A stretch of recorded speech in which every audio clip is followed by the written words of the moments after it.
폭력이 연속해서 발생하면 희생은 피할 수 없지만 문제는 인간이 감정, 탐욕, 그리고 질투를 통제하기 어렵다는 데에 있습니다.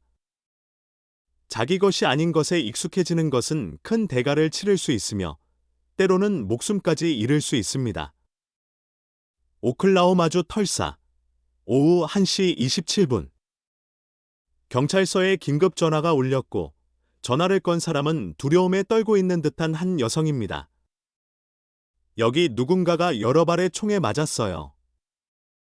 그는 더 이상 숨을 쉬지 않습니다. 제발 여기로 와주세요. 이웃 주민에 의해 여러 발의 총에 맞아 사망한 채 자신의 집에서 발견된 남성이 있었습니다. 평소 평온하고 특별한 일이 일어나지 않던 주거지에서 일어난 사건이었습니다. 경찰은 만반의 준비를 하고 신속히 현장으로 향했습니다. 모든 살인 사건에는 골든타임이 있습니다. 사건 발생 후 48시간입니다. 이 시간 안에 증거는 신선하고 증인은 쉽게 접근할 수 있습니다. 이 시간 내에 사건을 해결하지 못하면 범인을 찾을 확률이 급격히 떨어집니다. 시간이 점점 줄어들고 있습니다. 의사는 피해자가 사망한 것을 확인했습니다. 피해자는 흑인이며 사망 원인은 과다출혈로 확인되었습니다. 몸 전체에 총알이 6발이나 박힌 것을 보아 범인은 명백히 원한과 악의로 범행을 저질렀습니다. 이후 시신은 증거 수집을 위해 부검실로 이송되었습니다. 현장에 남아있는 탄피는 차례대로 수거되었습니다. 범인이 사용한 것은 폭력범죄에서 널리 사용되는 단순 소총의 탄환입니다. 주택의 정문에는 외부 침입 흔적이 없고 창문과 다른 출입문도 손상되지 않은 채 그대로였습니다. 이는 범인이 집 열쇠를 가지고 있거나 피해자가 범인을 집 안으로 들여보냈을 가능성을 시사합니다. 피해자와 범인은 이미 알고 있던 사이일 가능성이 큽니다. 집을 둘러본 결과 피해자는 혼자 살고 있었고 동거인의 흔적은 발견되지 않았습니다. 손가락 지문으로 잠금 설정이 된 침실 한 곳, 베개와 옷장이 어지럽혀져 있었습니다. 또한 침실 안에는 중요한 단서가 하나 있었습니다. 뭔가 이상합니다. 색깔이 다양한 알약이 가득 든 비닐봉지와 합성 마약으로 추정되는 하얀 가루가 들어있는 봉지가 있습니다. 바로 본부로 보내어 검사하겠습니다. 피해자가 불법 마약 판매 및 소지를 했을 가능성이 매우 큽니다. 이후 피해자의 신원이 확인되면서 경찰의 추정이 더욱 확실해졌습니다. 피해자는 테렐 콜린스터의 칼린즈라는 이름의 28세 남성으로 과거 범죄에 연루되었으며 지역 갱단과도 관계가 있었습니다. 그는 3년 전 무기를 사용한 폭행으로 체포되었고 1년 후 풀려났습니다. 그 후 별다른 문제가 없어 감시가 완화되어 1년 전쯤 이 지역으로 이사했습니다. 사건의 책임자로 지명된 리터리터 형사는 이번 사건이 보복이나 복수일 가능성이 있다고 판단했습니다. 집 밖에서는 이웃 주민들이 안전선 너머에서 당황한 표정으로 안을 바라보며 상황이 어떻게 되어가는지 지켜보고 있었고 경찰로부터 그들을 안심시킬 수 있는 작은 정보라도 얻으려 애쓰고 있는 듯했습니다. 그러나 경찰이 다가와 증언을 수집하려 하자 대부분의 주민들이 회피하는 모습을 보였습니다. 그럼에도 사건이 빠르게 해결되기를 원하고 이 지역이 다시 안전해질 수 있는지 궁금했기 때문에 그들은 자신이 알고 있는 정보를 제공해야 했습니다. 경찰은 신속하게 목격자들을 접촉했습니다. 첫 번째 증인은 경찰에 전화한 에밀리라는 54세 여성으로 피해자의 옆집에 살고 있었습니다. 잠을 준비하고 있었는데 갑자기 옆집에서 큰 폭발음 같은 소리가 여러 번 들렸어요. 창문으로 내다보니 검은색 차량 한 대가 빠르게 집을 떠나고 있었어요. 저는 남편과 무슨 일이 벌어진 건지 몰라서 밖으로 나가봤어요. 다른 사람들도 집 밖으로 나오기 시작했고 그의 집 마당으로 들어갔을 때 집 문이 활짝 열려 있었어요. 그리고 우리는 거실 바닥에 피투성이가 된 채로 쓰러져 있는 그를 발견했습니다. 그 차에 대해 기억하시는 것이나 사건 전에 특별한 일이 있었나요? 에밀리 부부는 차량의 정확한 모델이나 번호판은 기억하지 못했습니다. 모든 게 너무 빨리 일어났어요. 우리는 차가 대로로 나가는 것만 보았고 그 외에 다른 건 알 수 없었습니다. 이전에 가끔 누군가 그의 집에 찾아오곤 했지만 그들은 대부분 집 안으로 들어갔어요. 며칠 전엔 무척 화난 표정의 남자가 방문했는데 문 앞에서 무언가 욕설을 내뱉고는 화를 내며 떠나버렸어요. 그 집주인은 이웃들과 교류도 거의 없고 친절하지 않아서 우리는 별로 신경 쓰지 않았어요. 한편 다른 남자는 유용한 정보를 제공할 수 있었습니다. 검은색 세단 차량이었고 이 지역 번호판을 가지고 있었습니다. 저는 일 끝나고 버스 정류장에서 집으로 돌아오는 길에 그 차를 보았어요. 그 차는 집 문 바로 앞에 상당히 어수선하게 주차되어 있었습니다. 시간은 대략 총성이 들리기 30분 전쯤이었어요. 키가 큰 금발의 남자가 한참 동안 초인종을 누르더니 흑인 남자가 문을 열어 그를 들여보냈습니다. 그 집주인은 친절하지 않아서 별로 신경 쓰지 않았지만 몇 번이나 이 낯선 남자가 동네에 나타나서 욕설을 퍼붓는 것을 봤어요. 그는 우리 동네의 분위기를 해쳤습니다. 경찰이 빨리 이 일을 해결해서 우리 동네가 예전처럼 평온해지길 바랍니다. 목격자들의 진술을 바탕으로 경찰은 사건 현장을 떠난 차량의 행방을 추적하기 시작했습니다. 이 주거 지역에는 아직 카메라가 설치되어 있지 않았고 인근 집의 카메라도 차량 번호판을 명확히 식별할 수 없었습니다. 따라서 경찰은 차량이 떠난 대략적인 시간을 추정하고 그 차량이 묘사된 방향으로 고속도로와 교차하는 주요 도로의 카메라 영상을 조사할 수밖에 없었습니다.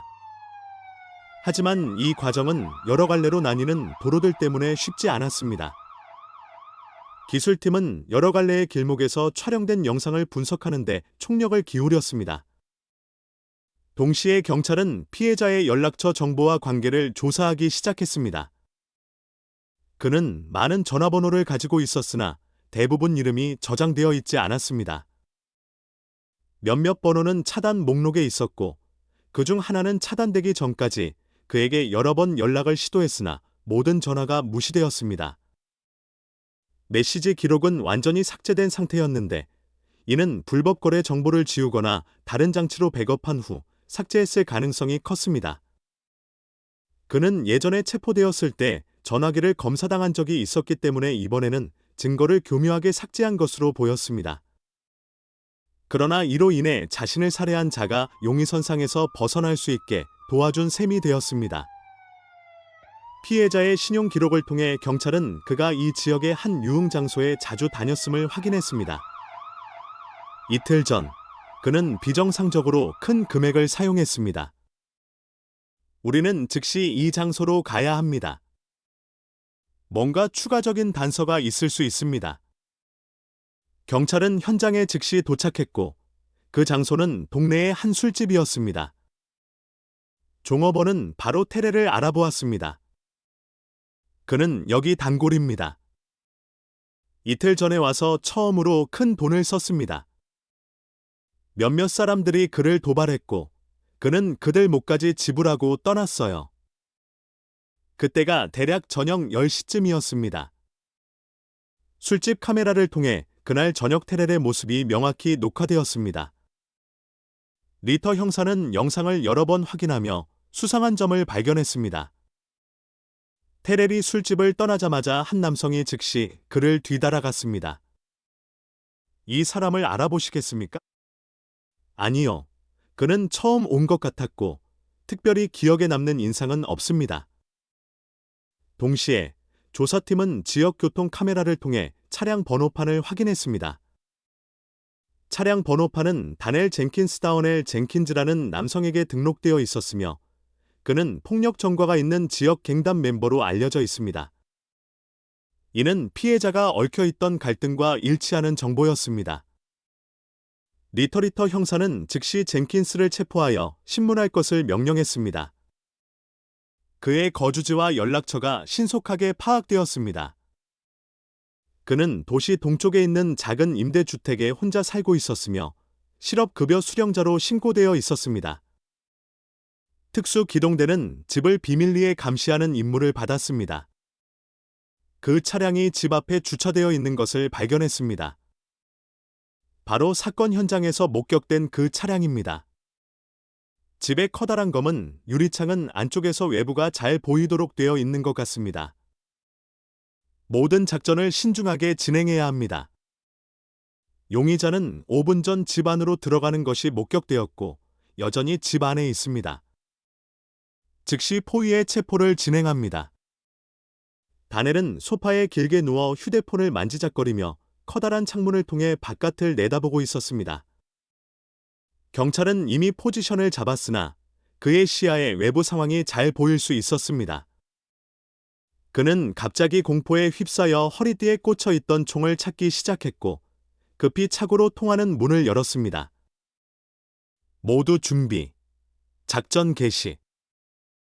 경찰은 차량이 시동이 걸리자마자 집 앞 문으로 돌진했고 4명의 경찰이 정문에 배치되어 차량 상황을 파악한 후 즉시 차량을 막았으며 총격이 시작되었습니다.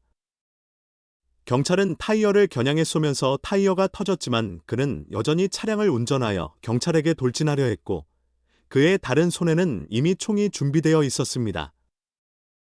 경찰 한 명이 부상을 입었습니다. 즉시 그를 제압하세요. 긴급 상황에서 경찰은 타이어에 계속해서 사격을 집중하여 큰 폭발음을 내며 차량을 제압했습니다. 다넬은 결국 차량에서 내리게 되었고 도망치기 시작했습니다. 그러나 그는 경찰과 맞서 싸울 수 없었고 제압당했습니다. 그는 수갑을 차고 즉시 경찰서로 압송되어 조사를 받았습니다. 다넬의 집을 수색한 결과 경찰은 대량의 백색 및 다양한 색상의 가루를 발견했습니다. 방 안은 불쾌한 냄새로 가득했고 그는 합성 마약을 제조 중이었습니다. 약물 혼합 도구와 다량의 분말 형태의 대마초 및 기타 분말 마약이 발견되었습니다. 신문실에서 다넬은 경찰의 모든 혐의를 부인했습니다. 대마초가 당신 집에 스스로 나타날 수는 없으며 당신이 그곳에 머물면서 그것들의 존재를 몰랐을 리도 없습니다. 그러니 솔직히 자백하는 것이 좋을 겁니다. 테레를 죽인 이유가 그것 때문인가요? 난 그를 죽이지 않았어. 그래, 대마초를 제조했지만 테렐이 누군지 몰라. 그렇다면 사건 현장에 당신의 차가 있었던 건 어떻게 설명할 건가요? 난 그를 죽이지 않았어. 목격자들이 법정에서 증언할 준비가 되어 있습니다. 사건이 발생한 시각에 당신의 차량이 현장에 있었으며 카메라에 그 차량이 촬영되었고 무엇보다도 오늘 경찰을 피해 도주할 때도 그 차량을 사용했습니다. 다넬은 자신이 진실을 말하지 않으면 더 많은 혐의를 뒤집었을 수밖에 없다는 것을 알고 있었습니다. 경찰에 저항하고 부상을 입힌 혐의, 마약 제조와 판매 혐의에 더해 살인 혐의까지 더해지면 그의 인생은 여기서 완전히 끝나버릴 가능성이 높았습니다. 나는 아무도 죽이지 않았어. 나는 단지 소량의 마약을 내 용도로 제조했을 뿐이고 다른 사람과 거래하지 않았어. 원료는 암시장에서 구입했고 그게 더 싸게 먹히거든. 실업 상태였지만 약 없이는 살 수 없었어. 그럼 차량은? 사건이 발생한 날 누가 그 차를 몰았지? 내 친구에게 차를 빌려줬어. 그 외에는 아무것도 몰라. 그 차가 살인 사건에 연루되었다는 것도 몰랐어. 부인할 수 없는 증거에 의해 궁지에 몰린 젠킨스는 마침내 사건 당일 밤에 친구에게 차를 빌려줬다고 자백했습니다. 그 친구는 바로 마커스 리마어커스이었으며 그는 피해자인 테렐 콜린스터의 칼린즈와 심각한 갈등을 겪었던 인물이었습니다. 곧 마커스의 신원이 화면에 표시되었습니다.